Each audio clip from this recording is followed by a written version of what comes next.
do you rank the creation of New Jersey Transit right beneath the income tax and the Pinelands, or does it go farther down? You know, frankly, I rate New Jersey Transit as something which was inevitable. Mickey Mouse could have been governor, and some people think he was, but anybody as governor would have had to recognize that need, is my point. The Pinelands, nobody but me. Governor, let's talk about the Pinelands. Why did you get drawn to that issue, to that goal, pretty early on in your governorship? I wasn't pretty early on. It was mostly an issue in the second term. I had a fondness for the Pinelands because it was the Pinelands, and because I had read at some point John McPhee's book called The Pinelands. And it's a book you can read in a little over an hour, I think. And Pinelands seemed to have a charm. Not only a charm, but when McPhee said at the end of that book, with all of the competing pressures, that the Pinelands was headed for extinction, it represented a challenge to me. I said, you know, I'm one of the guys that can stop that extinction. But the point is that the only way to save the Pinelands was to regulate development. And the only way to regulate development is to do it with some teeth. And then the only way to do it with some teeth was to fight the opposition to the concept. And the support for that concept was something we had to fight for. And we fought for it, and basically we had a lot of opponents. You basically slapped a moratorium on development in the Pinelands, is that correct? I tried to, well, yeah, I tried to do it that way just by telling the commissioner to do it. And when he told me I couldn't, that I was going to get resistance by lawsuits, is when I did the executive order. That executive order is famous nationally as being as far as a governor can go by executive order. In what, usurping municipal power? No, in usurping the legislature's power. So was the moratorium challenged legally, do you recall? Sure. We were sued right away. And as a matter of fact, maybe history ought to know this, it was a shaky legal stance we took. And the Supreme Court of New Jersey let it be known that they would much prefer the legislature to deal with this than for them to deal with it. I mean, I was committed to the Pinelands. I still am. I still cry. It wouldn't have happened without me. Everything else in government could have happened without me. The income tax would have happened eventually. If Bateman had won the election, he would have changed his mind. Atlantic City probably would have happened. The Meadowlands would have been built eventually, I think. But all of that could have gone the other way. But nobody would have developed the Pinelands. Nobody would have developed the Pinelands Preservation Program without me.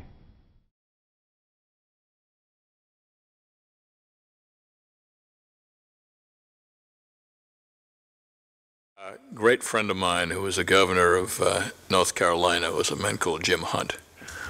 And he and I became very close friends because we both shared education as a major priority.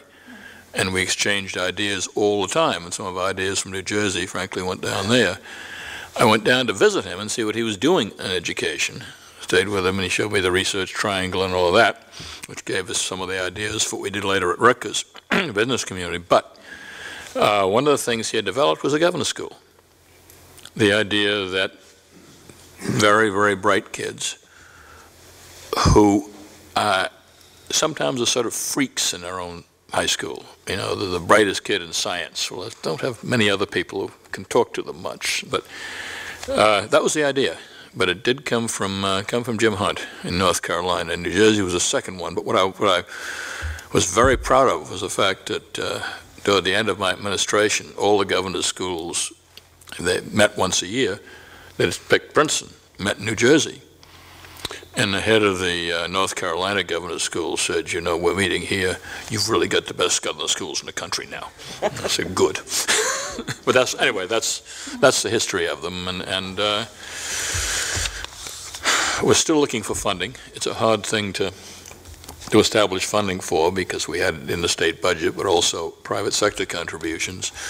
The state started withdrawing its part. And so it's been very, very hard to keep those governor's schools going.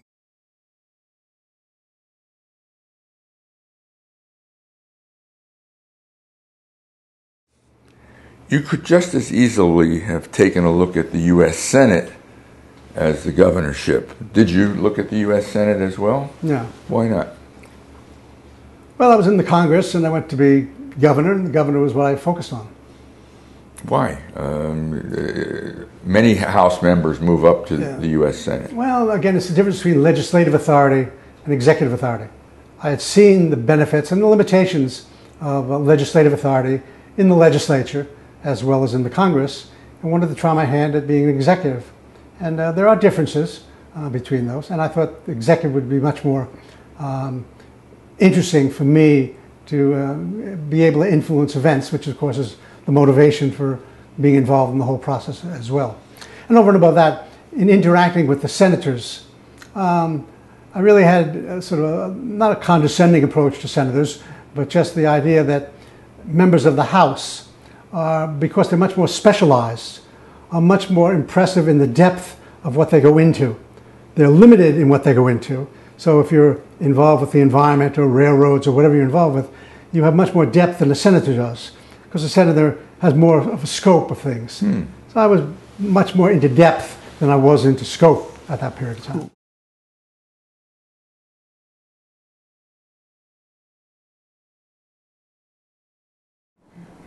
Open space became such a signature issue for you. And seeing your farm here, I'm wondering how much of an impact did that have? Just your appreciation of just being in such an environment. Oh, you know, it was everything. I'd come home from school and I'd grab my pony and put a bridle on it, mostly rode bareback. My best friend lived at the farm next door, and we'd go together and just ride. Or I'd go down to the river. I had a favorite tree that had kind of fallen across the river, and I'd sit there for hours and write stuff and things. And I just always loved the outdoors. And both my parents were very outdoorsy, and we used to go west and we'd travel overseas. And Dad always had a very strong feeling about you always left a place better off than where you found it. And but also that anything you wanted to do, you had to be good at it, and you had to try to be the best. So I could spend hours on the front lawn trying to learn how to cast a fly fishing rod, and things like that. So I could go with him in the rivers when we were out west. But we did pack trips and all that kind of stuff. So I grew up with the outdoors and an appreciation of it, and an understanding of man's ability to impact for good or ill our natural environment.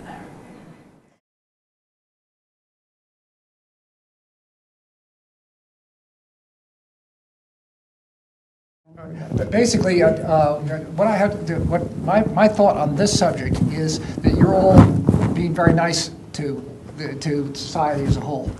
I believe that there's a very great gender bias, that it was tremendous, and that that basically, because you're women, you don't blame it.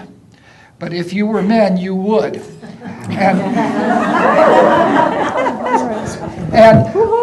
And that, for instance, we actively decided, really I think just about the time, just on election night, that I could not go and would not go to Trenton, ever. Because anytime I showed up, somebody stuck a microphone in front of me and say, well, are you here to to solve this problem or that problem or something along those lines. And so, so basically, we actively set up this position so that I would not appear anywhere near Trenton Except at for any time. speeches. Except if she were going to, if she's going to give a speech or we'll get inaugurated, I'd go. But, but I think, The assumption being she couldn't solve the problems without you. well, it would be nice if the newspapers and everybody else thought that was the case. Would be the case. I also believe that this is still the case. By the way, I think the gender bias is so much stronger than all of you women. I don't mean it as a condescending remark. Are giving everybody the shadow of a doubt, and I don't think they actually deserve it. So I'll just tell you that from my point of view. Well, that's a great, I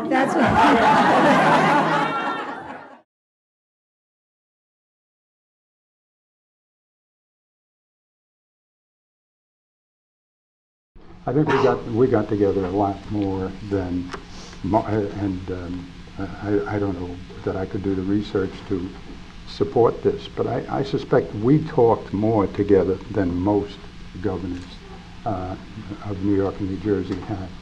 And I hope in the future, Christie, for example, and my son will get together frequently because, and I wish them the kind of relationship I had with Governor Kane. But you only have to meet with Governor Kane once to know you want to meet with him regularly. Because what is it? What magic does he have? Well, he's intelligent. He's very experienced. He was a legislator before he was a governor. That helps a lot. I was not, and I wish I had been.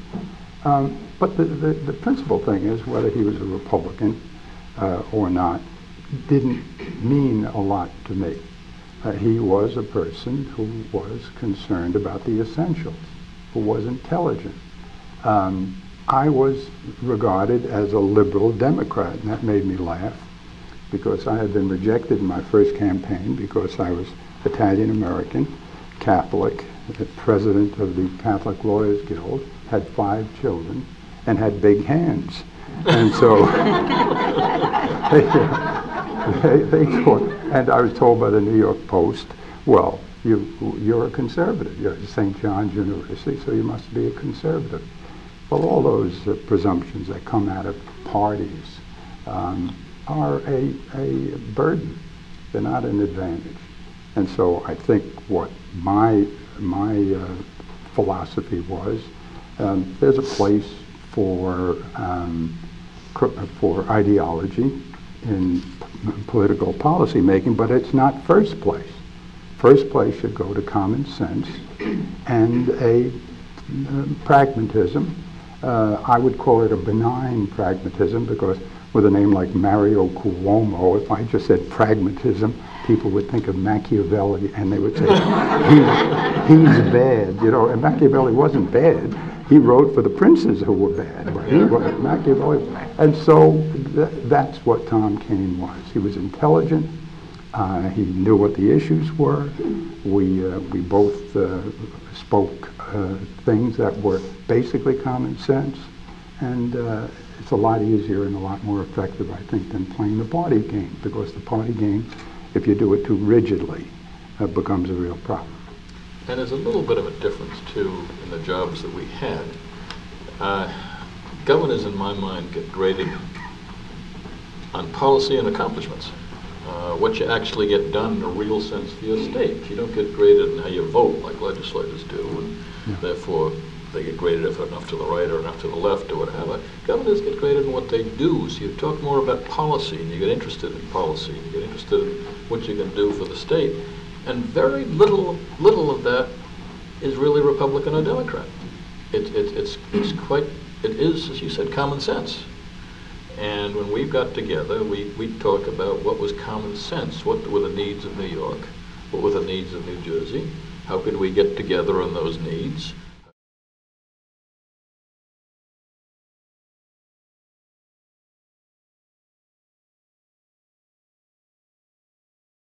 among the other provisions of it were the tax sharing. We had a formula for sharing the taxes among the 14 towns, because some of them would wind up just being open space and marshland, and others would have development.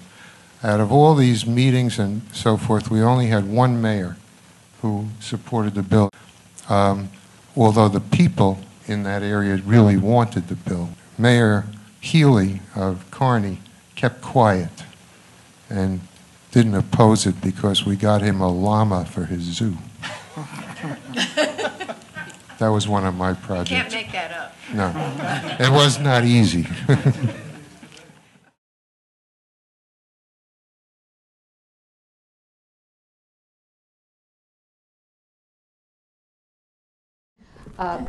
When I became Attorney General, and the governor, maybe the first woman Attorney General, I remember going to my first meeting of the state police brass.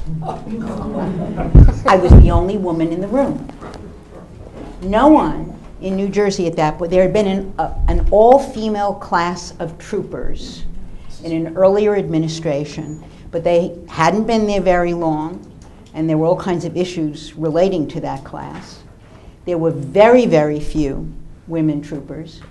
There were no women in the higher positions. The men sat around this huge horseshoe of a table in a large room with their, brass and their gold and their everything else and their blue uniforms. And I walked in and I had the very distinct impression that they were going to just stare me down, that they were just sitting there. And I thought to myself, this is not going to be easy. These people don't want me here. That was absolutely clear. I can't even imagine for myself how many times the governor encountered those, because her opportunities were so much larger than mine. But I had the sense in that room that they were never going to totally accept me, that it would take a long, long time for me to be able to get even some basic policy changes, and that I would have to push at it and push at it and push at it. And I still remember when the women troopers asked me if they could have an afternoon in which they would have a meeting. They wanted to invite women police officers from around the country, and they wanted to have a discussion about women police officers and how women fared in different ways, and the issues about promotion and so forth. And I remember they invited the first woman head, I think, of a state police force. She was from Massachusetts, a remarkable woman, to speak. And they went to the colonel first, and they said to the colonel of the state police, remember Judy? Mm-hmm. Yes. They said to him, we'd like to do this. And he said, no way, I'm not giving you women an afternoon off. The men are working. You're not getting the afternoon. And one of them had the courage to ask the woman attorney general to decide to actually say to the colonel, no, they're going to have their afternoon. And I did. And actually, I think that was the beginning of some respect from the state police.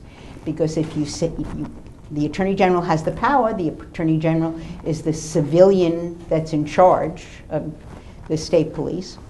And they had their day, and the world didn't fall apart, and the men troopers managed without them. And it was a really remarkable, I went to all of it, and it was a remarkable afternoon. When the governor appointed me to be Chief Justice, I went into my first meeting of assignment judges. Those of you who are lawyers may know that back in 1996, well, the assignment judges are the head judges in all of the courthouses around the state. There was not a woman assignment judge, not a single woman. And I had the same feeling walking into that meeting. It was different. They were in suits. They weren't wearing their robes. They were in suits. They weren't in uniforms. But it was an all-male preserve. And I think it takes a woman governor, it takes a woman cabinet officer to start to break that down. And I don't think we've done a lot more than start, but at least there's a start.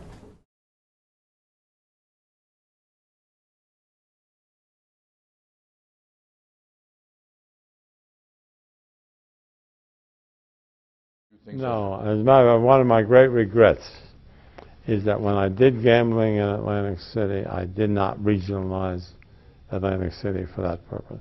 We should have, when I did Atlantic City, my overwhelming concern was to keep it clean, law enforcement. And when I convinced myself I could do that, I went for gambling in Atlantic City. Now, when it came to the housing and the other development, I did not have the foresight that I should have had. I should have had the whole thing. They would have given me anything.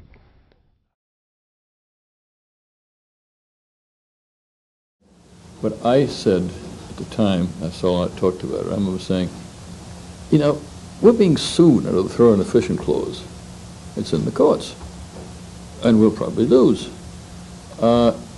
If that's true, that the court is going to hold the thorough and efficient, why can't I just do it under the governor's executive power and the thorough and efficient clause in the Constitution? And I remember Mike Cole said, you can't do that. You'll go into the courts, you'll be stuck there for a while, and then you'll probably lose it. And better to go the legislative route. And so I said, let's look at it again. So he called Kerry Edwards, who was the Attorney General. Kerry came back to me and said, you cannot do it. You can't just do it. You've overreached. You can't overreach on this one, because you're not going to win it. And fine. And so he went the legislative route, which took a couple of years, I guess, and then got sued in addition. So it took another year in the courts, I guess. It took 3 years. We were like 3 years before we were able to do it. I had lunch after they retired with the Supreme Court. And somehow this just came up, and I said, I was just inclined to just do it. You know what they said? We would have welcomed it. We could have done that. Not only that, we wouldn't have had any constraints at all. There wouldn't have been any legislative constraints, good or bad, on our ability to go into that district. And you would have had 3 years to work on it. Yeah. I mean, that's probably, it's listening to lawyers. But it's probably the biggest mistake I made as governor.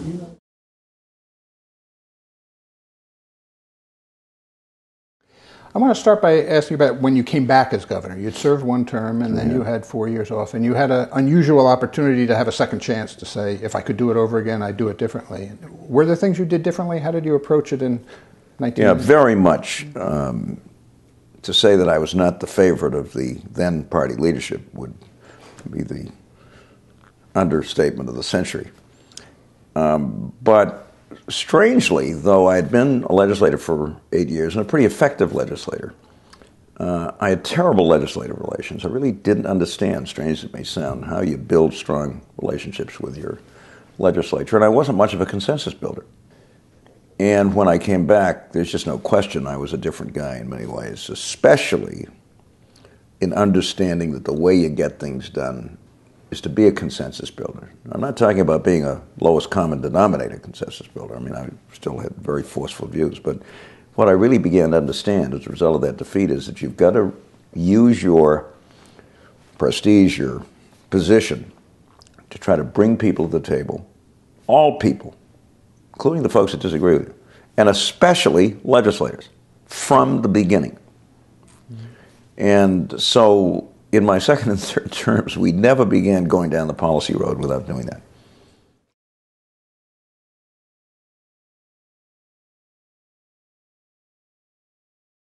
But there were, New Jersey has always faced, we got a lot of problems, ego problems and so forth, but we've always had a sense of humor. And I go back, I checked on this.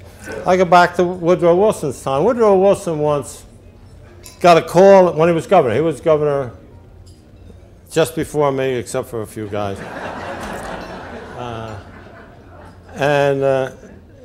He used to tell about being awakened in the middle of the night one time, and the guy on the other end of the phone said, Governor Wilson, I want to inform you, I'm sad to inform you that Judge Smith just died.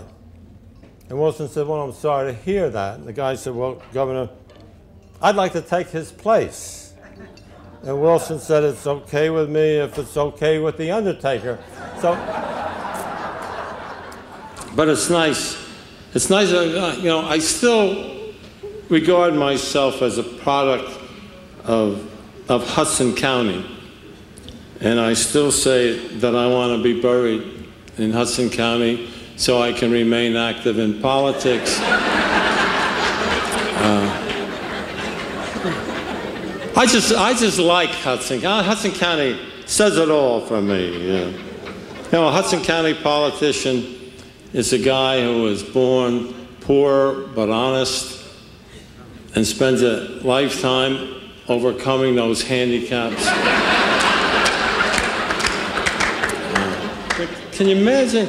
You've all heard the story that Dick Hughes used to tell about Barney Doyle, who was an old hanger-on and always looking for a job, and Hughes gave him a job as superintendent of weights and measures. And at the press conference, they asked him, Barney, how many ounces in a pound? And he said, give me a break, I just got this job.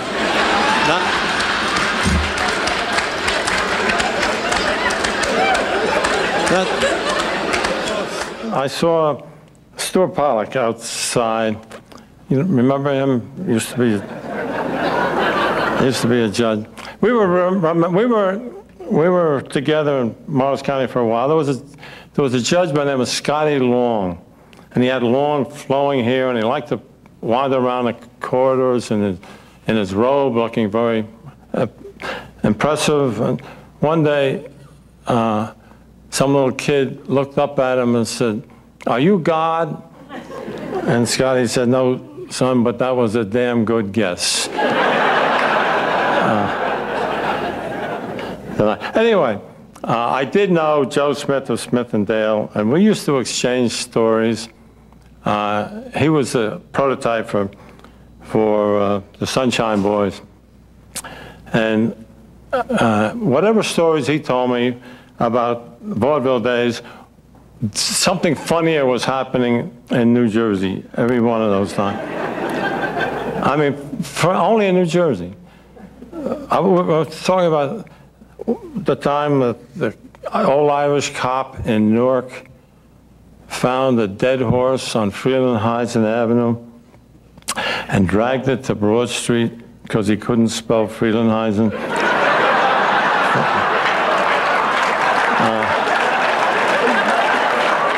But this goes back. I mean, this goes back a long way in New Jersey. I told you, William Franklin was our first governor, and he was things like a cross-dresser. No, I'm talking about William Franklin now.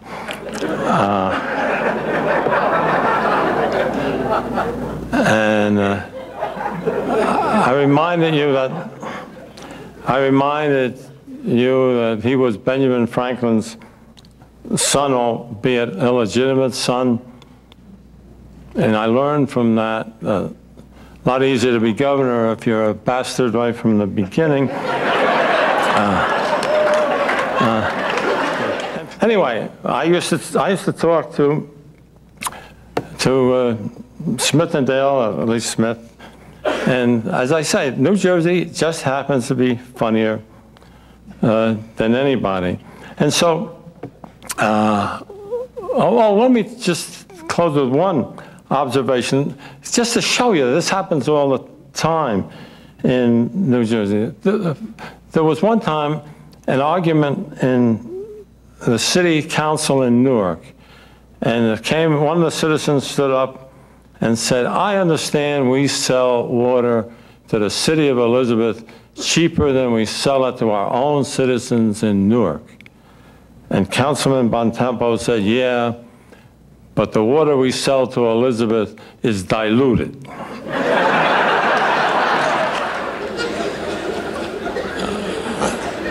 I've been coming for these for 50 years. And you know, frankly, this is a great group. This is a group of people who are in the arena. These are people, some years you come here, it's all Democrats. Some years it's all Republicans. You know, we get wiped out or we come back.